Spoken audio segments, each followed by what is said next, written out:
Today is about membrane transport. So we had talked about the composition of the cytoplasmic membrane and how different it is from the outer membrane in gram-negative bacteria. Now we're going to think about this membrane. Both these membranes act as barriers for anything that is transported across the outer envelope of the cell, right? So this is, as we call, selectively permeable membranes. So how does nutrient uptake occur? That means nutrient that has to come into the cell. And then also we have to look at it at the opposite side to say, how are some of the proteins that are to be excreted out, or they have to be embedded in the membrane, how do they get transported? So we are looking at transport in both directions. So we'll start with the nutrient uptake, and then we'll think about what are protein secretion mechanisms that have been discovered in different bacteria. We know that the membranes are made up of phospholipids, and the phospholipid matrix as such, it is hydrophobic. The inside of the the phospholipid is definitely hydrophobic. That means it does not allow water-soluble molecules to go across. And this actually allows the internal environment to be different from the external environment, because you want to have a high metabolic concentration on the inside and holding whatever is important to the cell inside. So definitely having a hydrophobic matrix of the phospholipid is a good thing for the cells to be able to hold back whatever is inside the cell. It also minimizes the passive diffusion of ions, including protons, and therefore maintaining an electrochemical gradient. This electrochemical gradient is needed for ATP synthesis, we know that. It is also needed for solute transport and other membrane activities. So having a phospholipid matrix that is hydrophobic, again, gives advantage to the cell to maintain the electrochemical gradient. So the idea is that anything that is not lipid soluble will not be able to pass through integral membrane proteins. They will only pass through if there is membrane protein there. And these membrane proteins will be called in different circumstances. Different authors call them transporters. They can be called carriers. They can be called porters. They can be called permeases. Permeases is the most common word that most of the authors use for proteins that are embedded in the membrane to allow those material that are not lipid soluble, they can go through these membrane permeases. So these proteins that are embedded in the membrane usually have multiple domains, and they usually fold inwards in the membrane so that they make a channel for material to go across.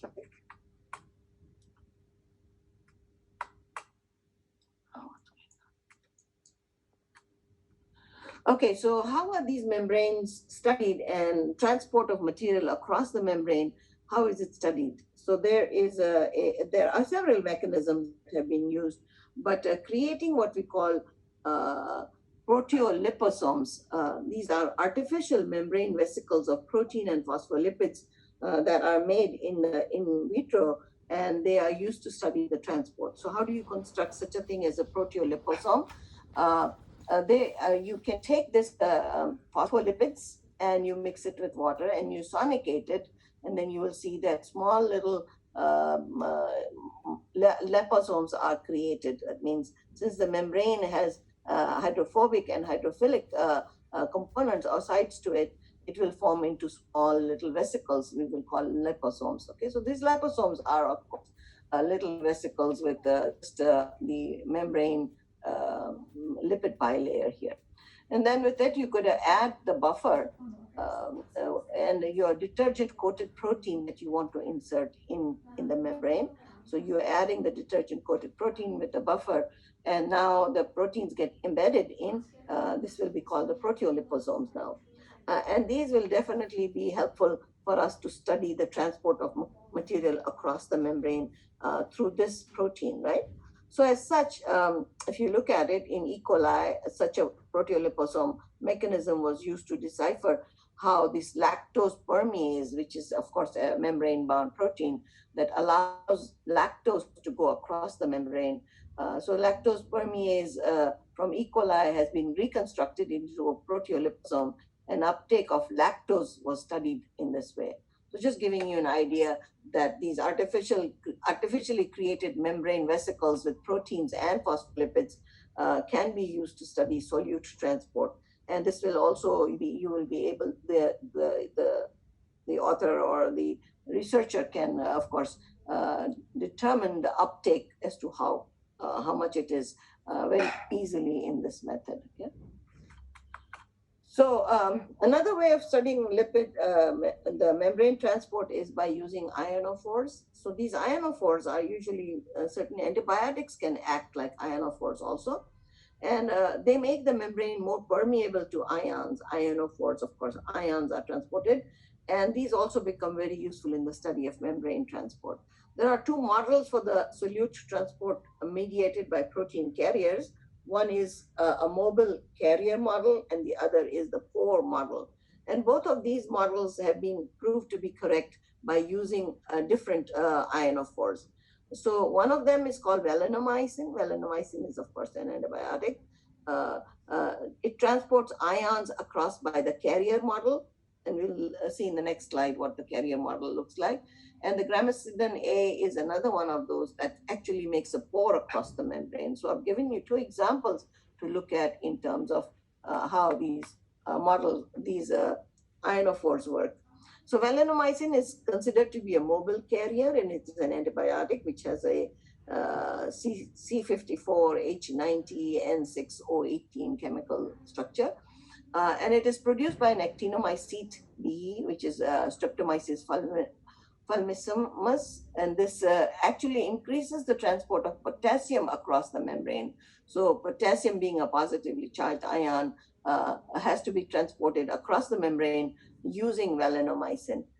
This valinomycin, for us, we don't use it as an antibiotic, but it is actually used as an insecticide or a nematicide to destroy these insects and nematodes there.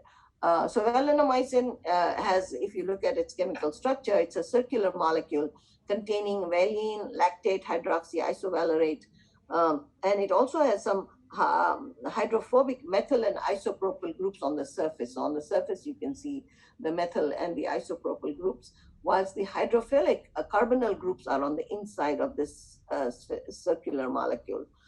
So this hydrophilic inside of it will allow it to carry the cations here. Okay? So the cations bind to the hydrophilic interior of the molecule at the outside of the membrane, where it is in higher concentration, and the complex, this whole complex, which the potassium ion is shielded by this protein, eventually moves across the membrane, and it is delivered on the other side because the other side has lower concentration of potassium. So definitely, this is the mechanism by valinomycin allows potassium to be transported across this membrane. The other one is gramicidin, which actually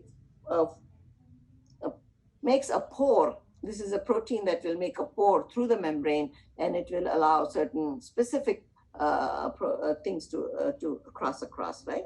So here is gramicidin is actually composed of two peptides, two molecules of this peptide that is shown in the figure. There are 15 amino acid residues that make a pore across the membrane through a hydrophobic interaction between the side chains of the amino acid and the membrane lipid. So the membrane lipid, which is the hydrophobic inside of it, interacts with the side chains of the amino acids and eventually creates a pore, and the solute moves through the pore. So we talk about uptake of nutrients in the bacteria. Of course, we know that bacteria can only take dissolved particles that will go across the selective membrane, selectively permeable membrane. Some nutrients do enter by passive diffusion, but there are other transport mechanisms that are found in different microorganisms. So just to categorize them clearly is to simple diffusion or passive diffusion is the most easiest way to transfer. It only depends on the gradient across the membrane. But facilitated diffusion, which is found in all microorganisms, whether they are eukaryotes or prokaryotes, they have this diffusion is actually facilitated by certain proteins, and we'll discuss them later. Then there is active transport, which is also present in all microorganisms. A special type of transport mechanism, which we call group translocation, which is normally we found only in bacteria and archaea, is this group translocation that we've studied in there. And then endocytosis, of course, is definitely a property of eukaryotic cells, where they can endocytose certain material across the membrane. So we'll talk about each of these separately now. Passive diffusion, of course, is molecules move from a higher concentration region to the lower concentration between the exterior and interior. And this is a very limited amount of material goes through by passive diffusion. As such, if you look at it, it's usually just water or oxygen and carbon dioxide that move across the membrane by passive diffusion. In E. coli, they have looked at a water channel that we call aquaporin. This is a product of the AQPZ gene in E. coli. And this AQPZ gene, like the aquaporin, is identified in many organisms, not only in E. coli. So water has to be transported through a channel called aquaporin. Then facilitated diffusion is similar to the passive diffusion. Here again, the molecules are not energy dependent. They don't need a breakdown of energy to be transported. The direction is again in the same way as in the regular diffusion. It is from higher concentration to lower concentration. And again, the same idea, the size of concentration gradient impacts the rate of uptake. So if the concentration gradient is much bigger, then your rate of uptake will be a little more also. So as such, this facilitated diffusion actually uses membrane-bound carriers, or we call permeases. Again, the word permease will come quite often. Any protein that is embedded in the membrane that allows material to go through will be called a permease. Here, when it is facilitated diffusion, the smaller concentration gradient is required to make significant uptake of molecules. So it is a better way of transporting rather than simple diffusion. If you look at it, facilitated diffusion effectively transports glycerols, sugars, and amino acids across the membrane. And this is more prominent in eukaryotic cell than in bacteria and archaea. They may use it a little bit, but more so other mechanisms of transport are used rather than facilitated diffusion. They usually rely more on active transport rather than passive transport mechanisms. So if you're comparing the two types of passive and facilitated diffusion, here is a kinetics of transport that is being shown. And you can see as the concentration gradient increases, your rate of transport is increasing also.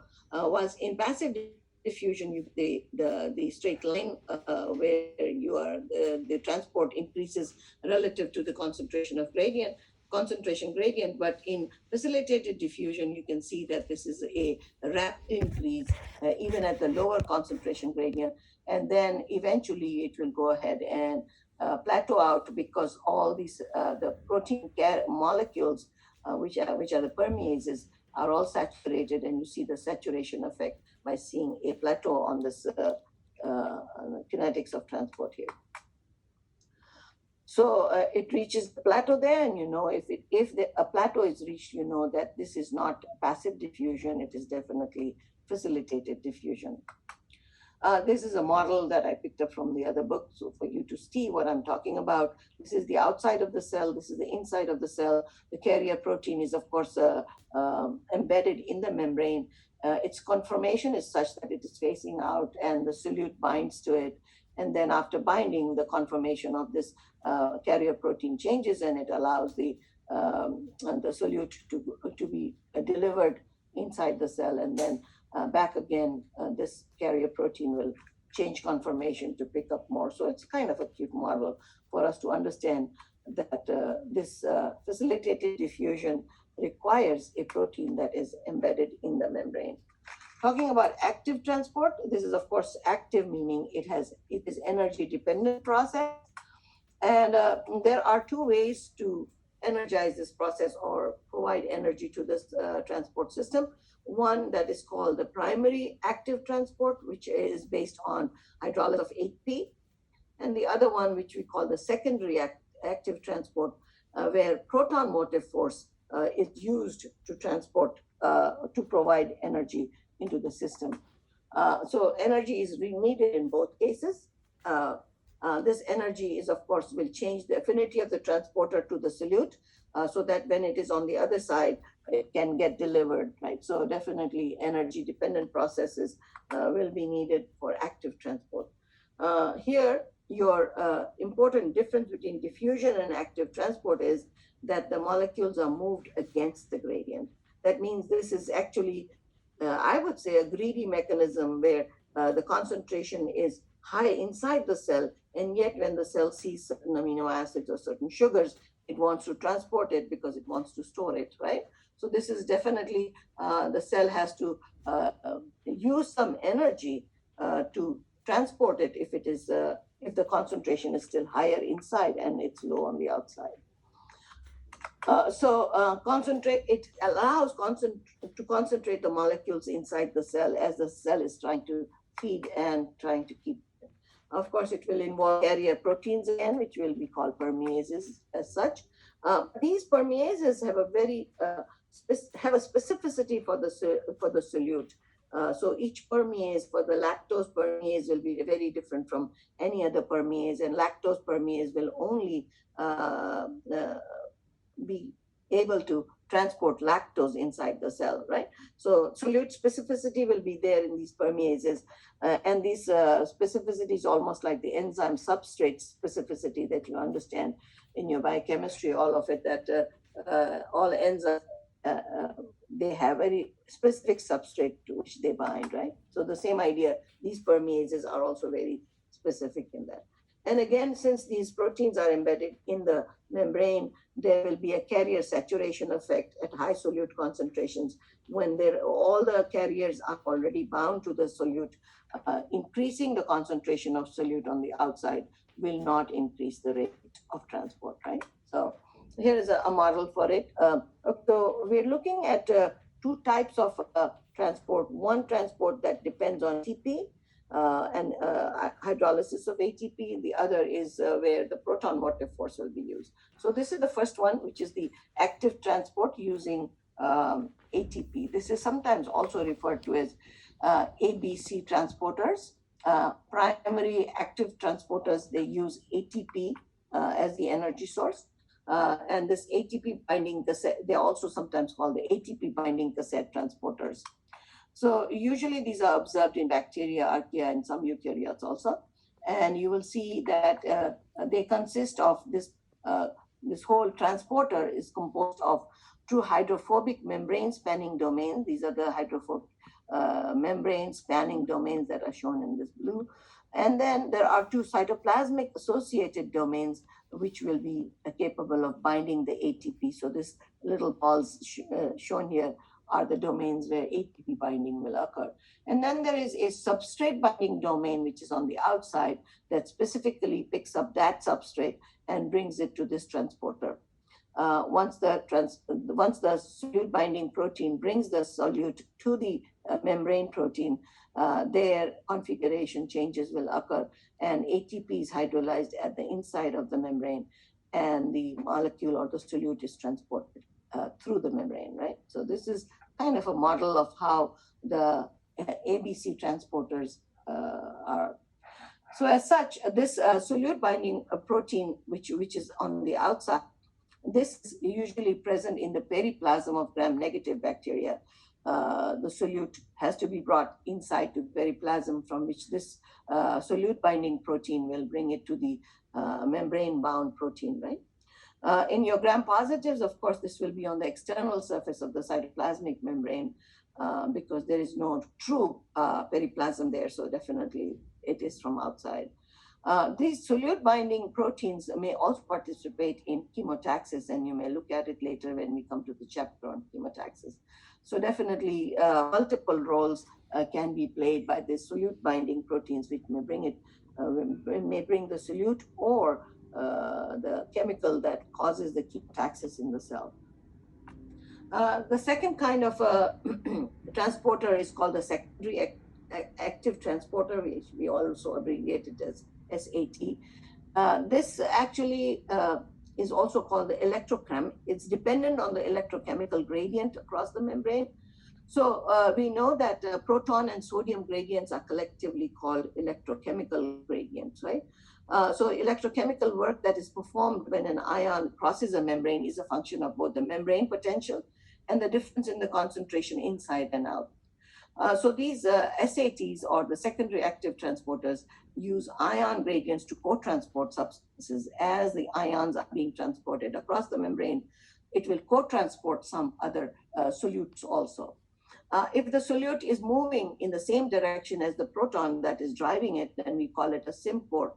If the solute moves in the opposite direction to the proton, then we call it an antiport. And if a solute moves only without any support of any ionic transport also, and it moves across the electrochemical gradient, then it will be called a uniport.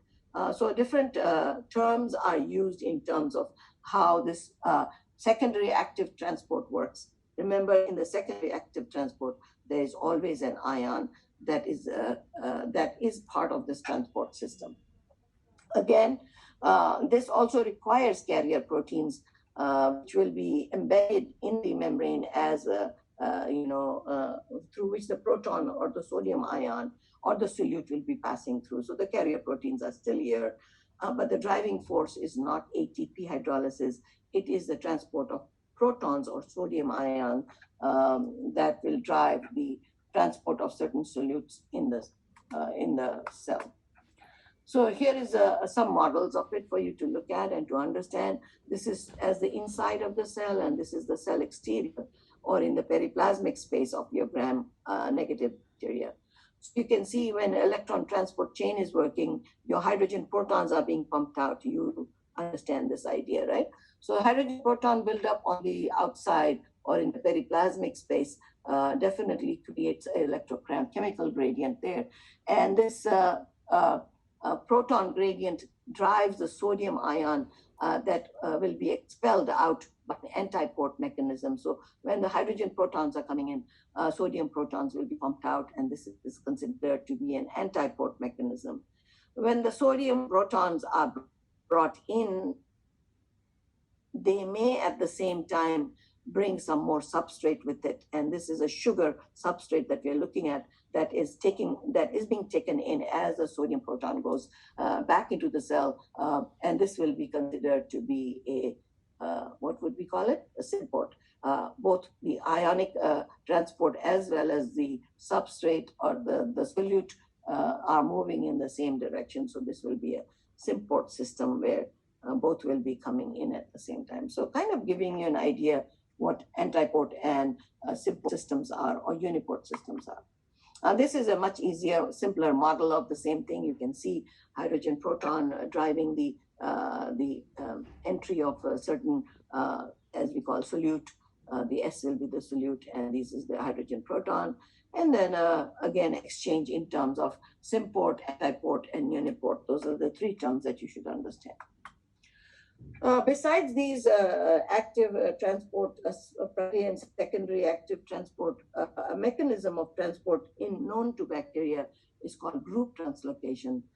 This is again an energy-dependent transport, but the idea is that as the solute or the molecule that is being transported into the cell, as it is being brought in, it is being modified at the same time. And the best known system that we have for group translocation in bacteria is, we call it the phosphoenol pyruvate, or the sugar phosphotransferase system, PTS system as we call it, right? These are definitely used.